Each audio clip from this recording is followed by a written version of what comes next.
A coastline that rivals Greece for half the price and a fraction of the crowds? Mountains that match Switzerland without the tour buses or the 50-euro cable car rides? Medieval cities as perfectly preserved as anything in Italy? Where you can actually walk without being trampled? Natural wonders that belong on National Geographic covers that you've never even heard of. This is Albania, and the world is waking up to it. International hotel chains are arriving.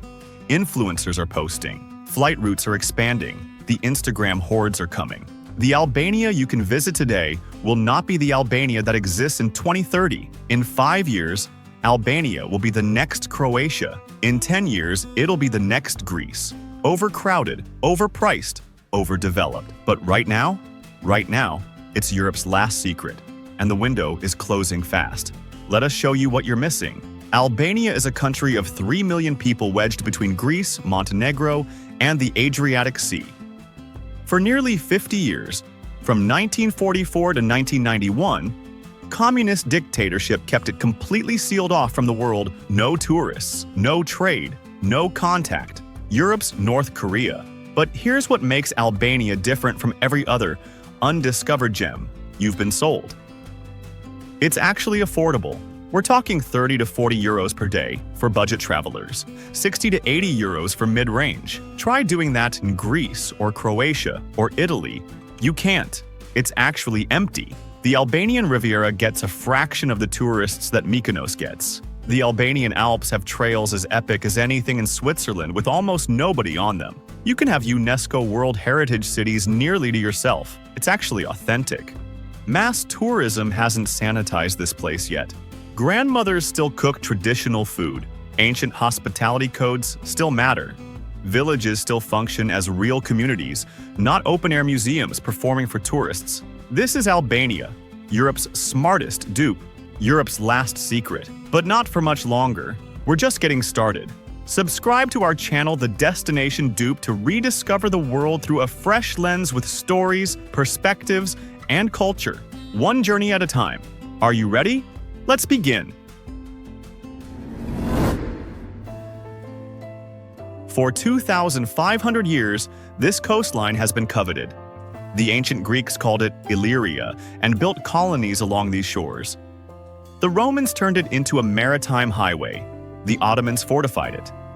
And for nearly 50 years, communist Albania sealed it shut. From 1944 to 1991, these beaches were forbidden. Armed guards patrolled the sand. No foreign tourists. No commercial development. Just 300 kilometers of Mediterranean coastline, frozen in time. When Albania opened its borders in 1991, the world discovered what had been hidden. Beaches that rival anything in Greece or Croatia, waters so transparent you can count fish from 30 feet above, and prices that seem like they're from another decade. This is the Albanian Riviera, and it's changing fast. The Riviera stretches from Vlora in the north to the Greek border in the south. Along the way, you'll find 4 distinct personalities. Ksamil, 4 tiny islands so close to shore you can swim to them. Water in impossible shades of turquoise and emerald. Saranda, the coast's beating heart, where ancient synagogue mosaics lie beneath modern cafes. Where ferries to Corfu depart hourly. Where sunset means the entire waterfront comes alive.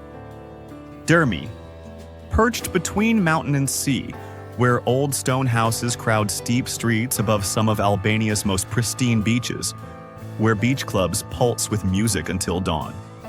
And Himara, the soul of the Riviera, where Greek and Albanian cultures blend, where locals still speak a Greek dialect, where castle ruins watch over a town that refuses to sacrifice tradition for tourism. But this legacy is at a crossroads international developers are buying. Luxury resorts are rising, the secret is getting out. Life on the Albanian Riviera moves to 2 rhythms. In winter, populations shrink to a few hundred. Locals repair boats, tend olive groves, and prepare for the summer invasion. It's quiet, intimate. The coast returns to those who never left. But from June to September, the Riviera transforms. The day begins with the fishing boats. By 6 a.m., the catch is sold. By noon, that same fish is grilled over charcoal with nothing but olive oil. lemon, and salt. This is Albanian cooking. Let ingredients speak for themselves. The food here tells a story of three empires: Greek olive oil and feta, Italian pasta and seafood techniques, Turkish phyllo and yogurt. All transformed into something distinctly Albanian. Try tav kosi, lamb baked in yogurt and eggs, until it achieves a golden crust that shatters at the touch of a fork. Taste Berat, flaky pastries that can be filled with cheese, spinach, or meat, sold in every bakery for less than $1. Drink Raki, the great brandy that accompanies every celebration and seals every deal. And coffee. Albanians take their coffee seriously. It's thick, it's strong. It's meant to be sipped slowly while discussing everything from politics to football to family. But the real culture of the Riviera is beach culture. Albanians don't just visit the beach, they inhabit it. Entire families claim their spots for the whole day. Umbrellas planted at dawn, coolers packed with homemade food, music playing from portable speakers, card games on towels, children running free. This isn't the reserved beach culture of Northern Europe. This is Mediterranean exuberance. Loud, social, joyful. As sunset approaches, the beach empties, but the coast comes alive.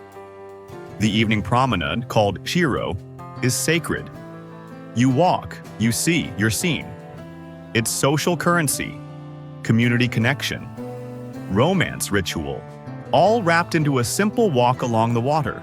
Locals will tell you, the best beaches require work, the best food is never on the main strip, and the best views, those are earned by those willing to climb. Now, for the secrets, the Albanian Riviera holds many. Scattered across the coast, you'll find over 750,000 concrete bunkers. Yes, 750,000, built by communist dictator Enver Hoxha, who believed invasion was imminent. Each bunker cost more than a house. Now, some store fishing equipment. Some are canvases for street art. One ambitious owner turned his into a tiny beach bar. They're ugly, they're everywhere, and they're permanent. The concrete is so reinforced they're nearly impossible to demolish. Just south of Saranda lies one of the Mediterranean's most complete ancient cities, Berat, a UNESCO World Heritage Site. Greek theater, Roman Forum, Byzantine baptistry, Venetian fortifications, all slowly being reclaimed by trees and water. Julius Caesar came here. So did Cicero. Now, you might have the place almost to yourself. But here's the truth they don't put in travel brochures. The Albanian Riviera is being transformed at breakneck speed. Coastline that remained untouched for half a century is now being sold to the highest bidder. Luxury resorts rise where fishing villages stood. Land disputes are common. Environmental protections are weak. The Riviera you visit this year may not exist in the same form in 5 years. This is the essence of the Albanian coast. Breathtaking beauty, incredible value, and an uncertain future racing against the clock. So, come while it's still the Mediterranean's best-kept secret.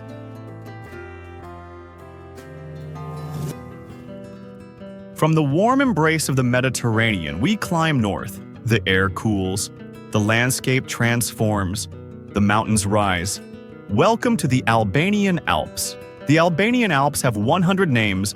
Locals call them Bjeshket e Namuna, the accursed mountains.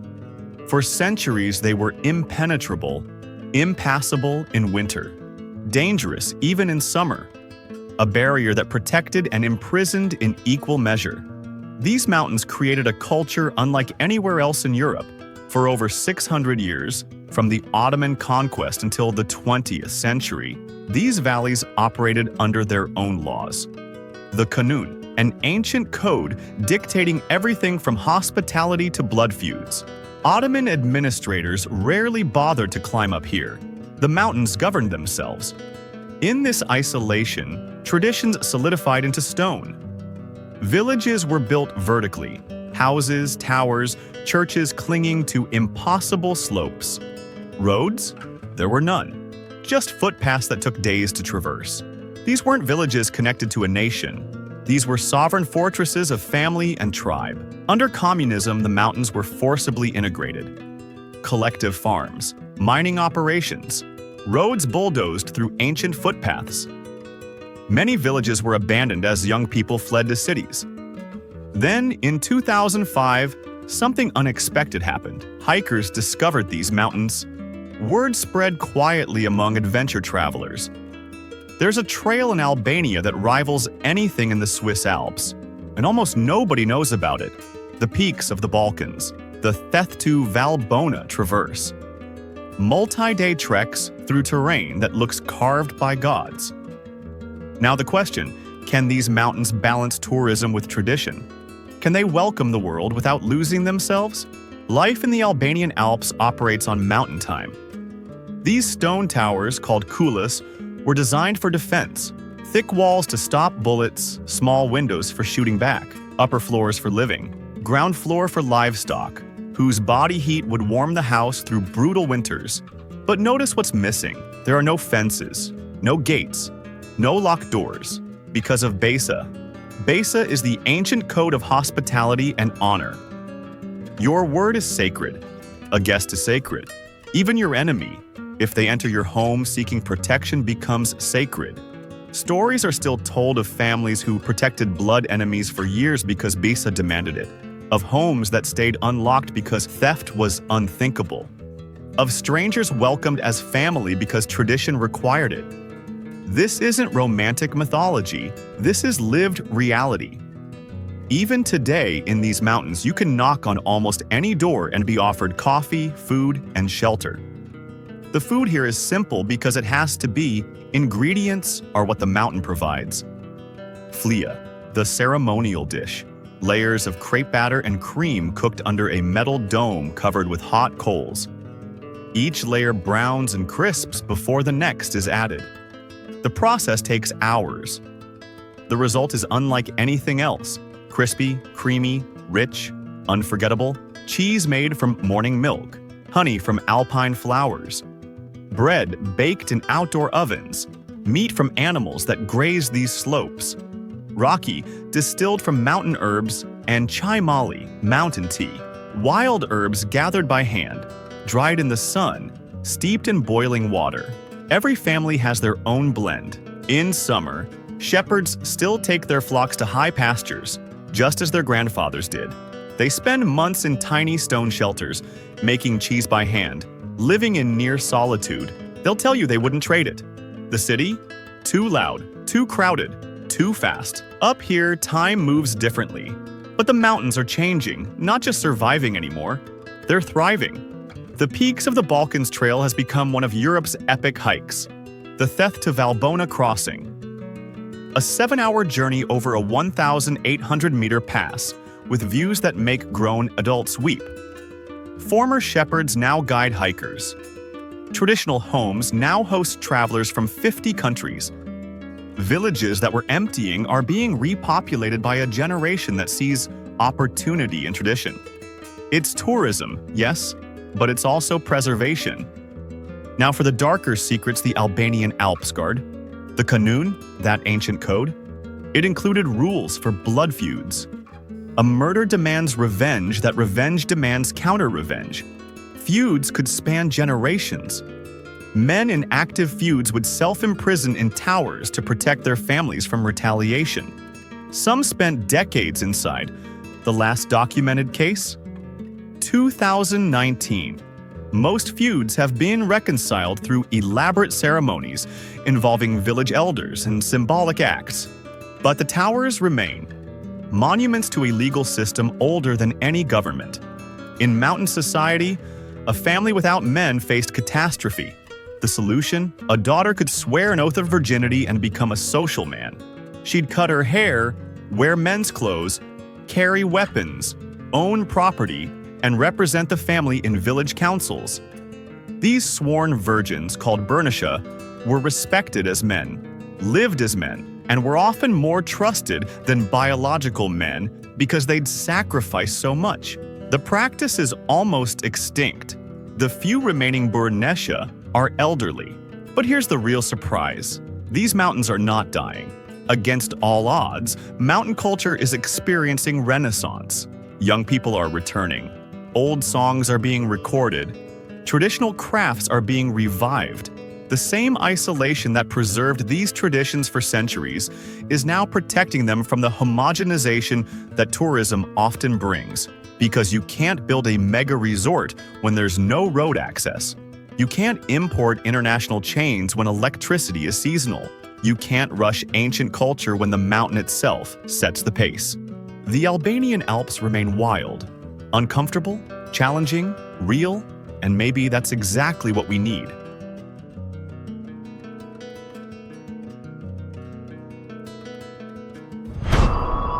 From mountains where culture was forged in isolation, we descend to valleys where empires collided, where Greek, Roman, Ottoman, and Albanian identities layered over centuries, where cities became palimpsests of architectural history. We're entering Albania's UNESCO World Heritage Zone. 2 cities, 1 story, both frozen in Ottoman time, Berat and Gjirokaster earned UNESCO World Heritage status, not for a single monument, but for being living museums. Complete Ottoman towns where every street, every house, every window contains history. Berat, the city of 1,000 windows. Built on steep hills flanking the Osum River, Berat has been continuously inhabited for 2,400 years. Illyrians built the castle, Romans fortified it, Byzantines expanded it, Ottomans perfected it. But it's the Ottoman period that defines Berat's face. In the 18th century, the city exploded with wealth from trade. Merchants built houses that climbed impossibly steep slopes. Each house, white stone, large windows, elegant proportions. From the opposite hillside, these houses create a cascade of windows, hundreds, catching and reflecting light. By dawn, gold. By noon, white brilliance. By sunset, warm amber. It's architecture as performance art. Gjirokaster, the stone city. If Berat is light, Gjirokaster is gravity. Built from dark gray limestone, rising in defensive tiers toward a massive castle, Gjirokaster looks carved from the mountain itself. This was a fortress town. Every house is a miniature castle. Thick stone walls, slate roofs, defensive towers, hidden passages. Ottoman-era merchants didn't just live here, they fortified themselves here. The city produced rebels, revolutionaries, and writers. Most famously, Enver Hoxha, Albania's communist dictator, and Ismail Kadare, its greatest novelist. Both wrote about Gjirokaster with the intensity of men haunted by childhood. 2 cities, 2 personalities, both perfectly preserved. Both struggling with the same question: how do you keep a UNESCO site alive when it's also someone's home? These aren't museum cities. They're living, breathing communities where history is daily life. Imagine living in a 300-year-old house where every renovation requires UNESCO approval, where you can't add air conditioning without historical review, where your home attracts tourists who photograph your windows while you're eating breakfast. Some families embrace it, opening guest houses, restaurants, museums. Others resent it, feeling trapped by heritage they didn't choose. Young people especially struggle. Do you preserve your family home or do you leave for modern apartments in Tirana? In Berat's castle, families still live where Byzantine soldiers once stood guard. Their backyards are archaeological sites. Their neighbors are churches older than most European nations. Normal life in abnormal circumstances. Ottoman-era crafts still pulse through these cities. In Gjirokaster's bazaar, craftsmen work silver into delicate filigree using techniques unchanged for centuries. Each piece takes days. Each pattern carries meaning.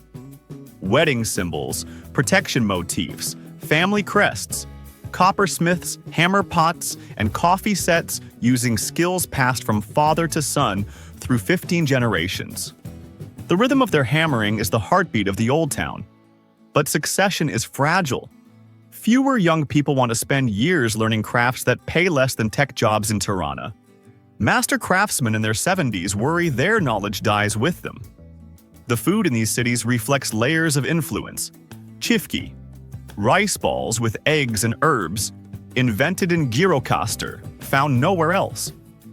Shapkat, flatbread with leeks and cheese, Berat's breakfast staple. Oshaf, dried figs and plums stewed with sugar and cinnamon, an Ottoman dessert that makes children forget about candy. But the real food culture is hospitality. Meals here aren't rushed. Tables groan under shared platters. Rocky flows. Stories multiply. 3 generations eat together not for special occasions, but for Tuesday dinner. The Albanian phrase is buke, kripe, e zemër, bread, salt, and heart.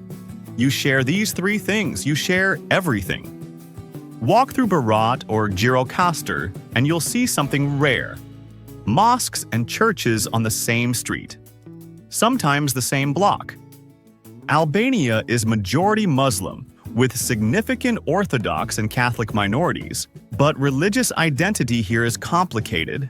Decades of state atheism under communism created a generation that identifies culturally, but not devoutly. Now, intermarriage is common. Neighbors of different faiths celebrate each other's holidays. The divide between religions is less important than the divide between generations. As one local put it, "Our religion is being Albanian." These ancient cities harbor modern secrets. Gjirokaster's most famous son, Enver Hoxha, Albania's paranoid dictator for 40 years, the man who built 750,000 bunkers, who banned religion, who isolated Albania from the entire world. His childhood home is now a museum. But it's awkward. How do you market your city when its most famous resident was a tyrant? Gjirokaster Castle houses one of the world's strangest museums. Captured weapons from various revolts. The centerpiece? An American U.S. Air Force T-33 surveillance plane forced to land in Albania in 1957. For decades, it was propaganda. Now it's just bizarre. An American jet rotting in an ancient castle. UNESCO status doesn't guarantee preservation. Walk off the main tourist routes and you'll find collapsing Ottoman houses. Families who can't afford to restore properties according to heritage rules, illegal renovations that destroy historical details, new construction that ignores Ottoman principles. But resistance is growing. Local organizations training young people in traditional building techniques, communities buying and restoring abandoned houses, laws strengthening to prevent inappropriate development. The essence of these cities depends not on UNESCO plaques, but on whether Albanians decide these stones are worth the inconvenience of preserving them. For now, life continues in the stone, imperfect, complicated, but undeniably alive. Loving the journey so far? Subscribe to our channel to explore the world with us every week. Now let's continue. From cities carved by empires, we journey to something no human hand created. A phenomenon that scientists still debate, a place where reality seems negotiable. We're going to witness the impossible. Siri Ekalter, the Blue Eye, a spring that shouldn't exist. From a depth still unknown, water erupts at over 6 cubic meters per second. The visible pool is 50 meters deep, but beneath that, at least 50 meters more, possibly over 300. No one knows. Divers have tried. Italian cave divers in the 1990s reached 50 meters and turned back. The current was too strong, the passage too dangerous. In 2004, a team attempted to map the subterranean system. They found nothing but deeper darkness and stronger currents. The water comes from underground rivers in the Gjirokaster Mountains, traveling through limestone for miles, emerging here in a boil of impossible blue. But it's the color that defies explanation. That blue, it's not a reflection, it's not added minerals, it's physics performing magic. The depth, the purity, the angle of sunlight, the limestone filtering, all conspire to create a blue so vivid it looks artificial. A blue that changes by the hour, by the season, by the quality of light. At the center, where water surges from unknowable depths, the blue becomes almost black, a pupil in an azure eye, hence the name.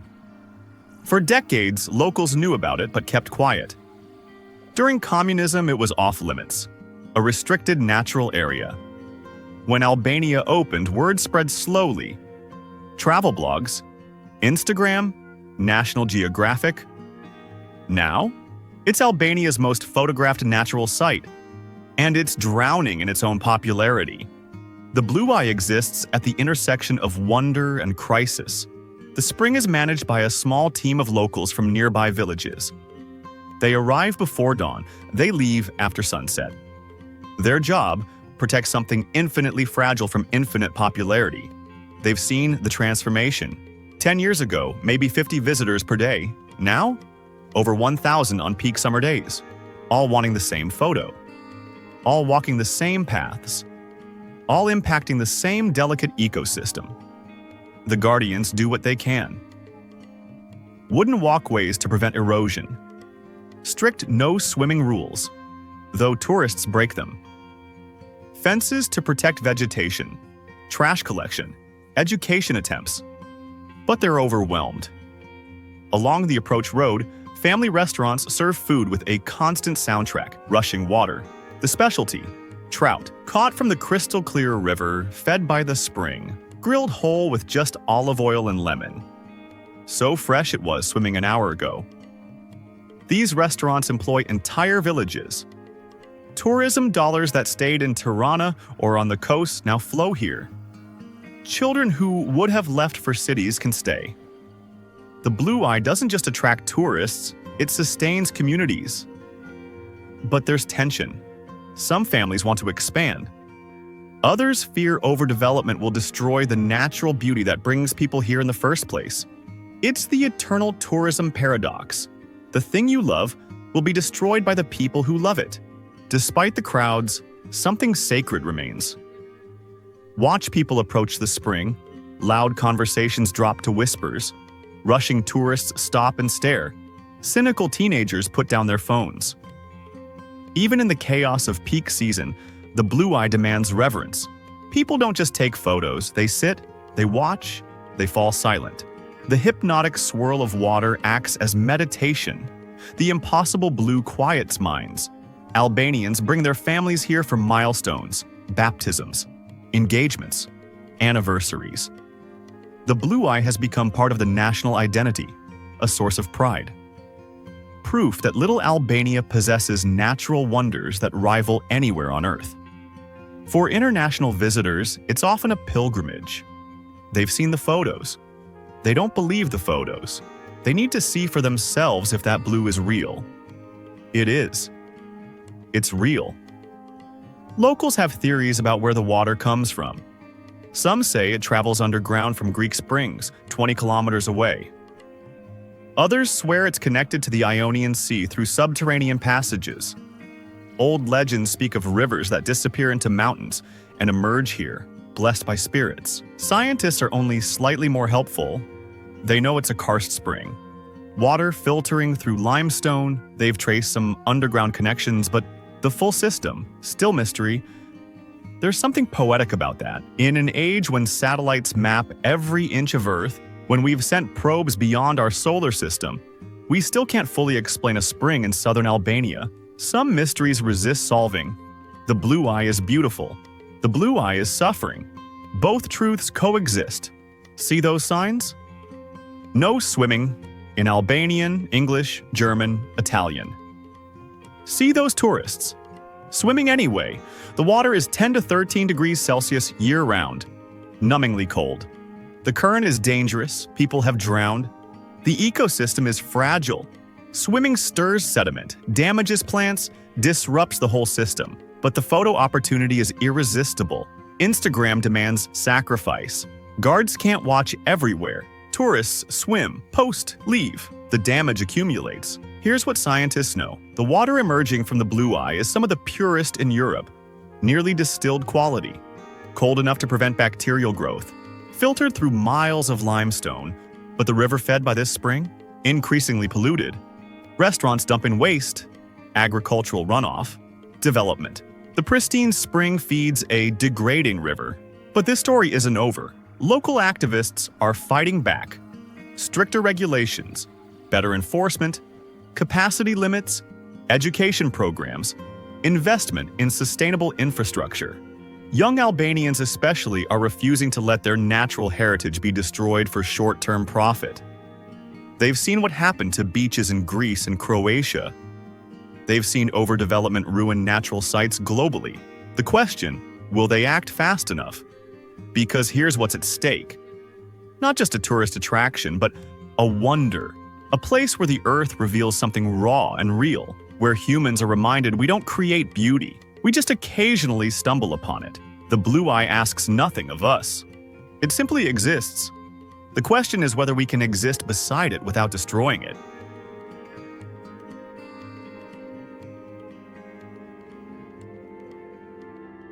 Four journeys, one country, 11,000 square miles of contradictions, ancient and emerging, isolated and connected, fragile and resilient, unknown and unforgettable. But what does it all mean? What can a country this small, this complicated, this unexpected teach us about travel itself? So, what is Albania? It's tempting to call it Europe's last secret, the undiscovered gem, the next big thing. But those labels miss the point. Albania teaches us that undiscovered is a lie tourists tell themselves. These places aren't waiting to be discovered. They're living, functioning communities that existed just fine before we arrived with cameras. The Riviera was never secret. Locals swam those beaches for generations. The mountains were never empty. Families survived there for centuries. The Blue Eye was never unknown. Villagers brought their children there to teach them about wonder. What we call discovery is just permission to participate, and participation requires responsibility. Albania is experiencing compressed tourism, decades of development happening in years. We're watching in real time what happens when a destination goes from hidden to viral. The Riviera Coast, being sold to international developers. The Blue Eye, loved to death by Instagram. UNESCO cities, becoming sets rather than homes. But some parts resist. The Albanian Alps remain rugged. Villages survive because you can't fake Bisa. Traditions persist because they're lived, not performed. The lesson? Slow down, stay longer, spend money with locals, follow rules even when no one's watching. Choose inconvenience if it preserves authenticity. In a world of distrust, Albania practices radical hospitality. Bisa, the code of honor, still matters. Strangers are still welcomed. Guests are still sacred. This isn't a quaint tradition. In a country that survived Ottoman occupation, communist dictatorship, and civil collapse, hospitality was survival. Trusting your neighbor wasn't idealism. It was a necessity. Now, as tourism increases, that hospitality faces its greatest test. Will it survive commercialization, or will genuine welcome become transactional performance? The answer depends partly on us. When we treat hospitality as a commodity, demanding service, expecting smiles, reviewing hosts like products, we corrode the foundation of what makes Albanian welcome special. But when we receive hospitality with gratitude, when we give back, when we understand that being welcomed into someone's world is privilege, not right, then Bisa survives. Albania refuses to be simple. It's not just beautiful, it's complicated. It's not just historical, it's actively grappling with history. It's not just emerging, it's deciding what it wants to become. Communist bunkers beside pristine beaches, blood-feud towers in trekking paradise, dictator museums in UNESCO cities, environmental crisis in natural wonder. Travel marketing wants simple stories. Instagram wants perfect frames, but real places are messy. Real cultures contain contradictions. Real people navigate impossible choices. Albania teaches us, resist the urge to smooth away complexity. The mess is the truth. The contradictions are the story. The discomfort is where actual understanding begins. In every region, we met young Albanians making a choice. Leave for easier opportunities abroad, or stay and build something here. Mountain guides who could earn more in Switzerland. UNESCO craftsmen who could sell more in tourist markets. Riviera entrepreneurs who could sell to developers and retire, blue-eye guardians who could ignore environmental problems. But they stay. They fight. They innovate. They preserve. They adapt. They refuse to let their home become either a museum or a construction site. They're creating a third option, places that honor tradition while embracing change, communities that welcome visitors without erasing locals, economies that grow without destroying what makes them valuable. This is the real Albania, not discovered, but choosing not emerging, but evolving. Not waiting for us, but deciding if we're worth the trouble of welcoming. So if you go, and you should go, here's what you need to know. Visit in May, June, September, or October. Shoulder seasons. Fewer crowds, better prices, more authentic interactions. Summer is hot, crowded, and expensive, but the Riviera in July is hard to resist. Winter is quiet, but many mountain guest houses close. Spring sees wild flowers and Easter celebrations. Autumn brings harvest festivals and perfect hiking weather. Choose your season based on your priority. Beaches demand summer, mountains prefer September, cities shine in spring and fall. Blue Eye is least crowded at sunrise year-round. Rent a car if you want freedom. Roads are improving, but mountain driving requires confidence. Use Fergans, shared minivans, for local experience. Hike between Theth and Valbona. Take the ferry from Saranda to Corfu for perspective. Public transportation exists, but requires patience. Taxis are cheap, but negotiate prices first.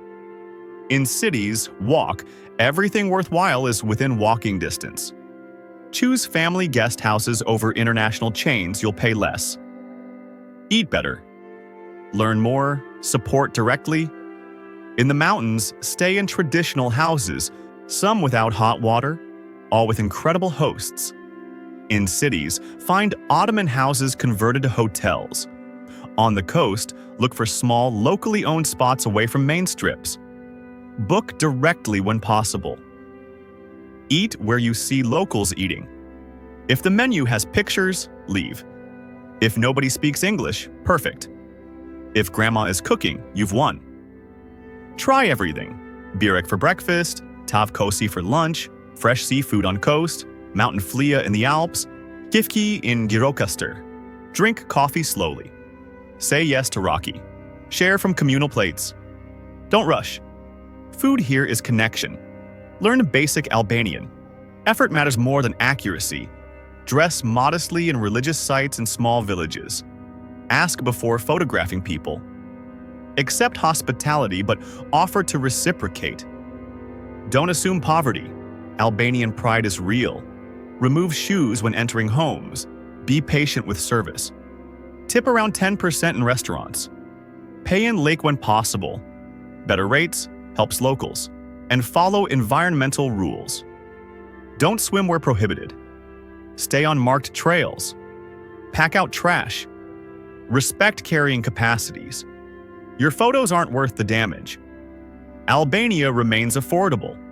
For now, budget travelers can survive on $30 to $40 per day. Mid-range travelers, $60 to $80. Luxury options exist, but you'll work to spend over $150 per day. Coast is most expensive in summer. Mountains are cheapest. Cities are mid-range. Blue Eye entrance is about $1.50, but cheap doesn't mean take advantage. Albanians are rebuilding their economy. Pay fair prices. Tip well. Buy from local makers. Your money shapes what survives. We said Albania was Europe's last secret. That was wrong. Albania was never a secret. It was silenced, closed by dictatorship, ignored by history, overlooked by travelers who thought they'd seen everything Europe offered. But silence isn't the same as absence. These mountains never stopped standing. These beaches never stopped shining. These cities never stopped living. These people never stopped surviving. What's happening now isn't discovery. It's reconnection. Albania, rejoining conversations it was forced to leave, claiming space in the world it was denied. And yes, that reconnection is complicated. Tourism brings money and threatens culture. Development creates opportunity and risks environment. Global attention provides platform and invites exploitation. Albania is navigating these contradictions in compressed time, making decades of decisions in years, choosing its future while the world watches. But here's what I know. If you go now, you'll see something rare. A place between obscurity and ubiquity, between isolation and integration between past and future. You'll swim in waters that rival Greece at a fraction of the cost. You'll hike mountains as dramatic as Switzerland without the crowds. You'll walk through cities as historically rich as Italy without the tour buses. You'll witness natural phenomena as stunning as Iceland without the infrastructure. But more than that, and this is what matters, you'll meet people who still view travelers as guests, not customers, who offer hospitality not as service, but as honor, who take pride not in what they've become, but in what they've preserved. The Albanian flag shows a double-headed eagle. One head looks east, one looks west. It's the perfect symbol. A nation that has always existed between worlds, belonging fully to neither, synthesizing both into something uniquely its own. That's the Albania you'll find if you go with open eyes, if you travel slowly, if you listen more than you photograph, if you understand that the best souvenirs aren't objects but perspectives. Albania isn't Europe's last secret, it's Europe's newest voice, and it has stories to tell that will challenge everything you thought you knew about this continent, about travel, about the distance between discovery and respect. The question isn't whether Albania is worth visiting. It is, profoundly. The question is, what kind of traveler will you be when you arrive? This is just one story of Albania. There are 3 million more. If this journey sparked something in you, if you felt that pull toward the unknown, if you're ready to travel not just to see, but to understand. This was The Destination Dupe. Subscribe to our channel, The Destination Dupe, to rediscover the world through a fresh lens with stories, perspectives, and culture, one journey at a time.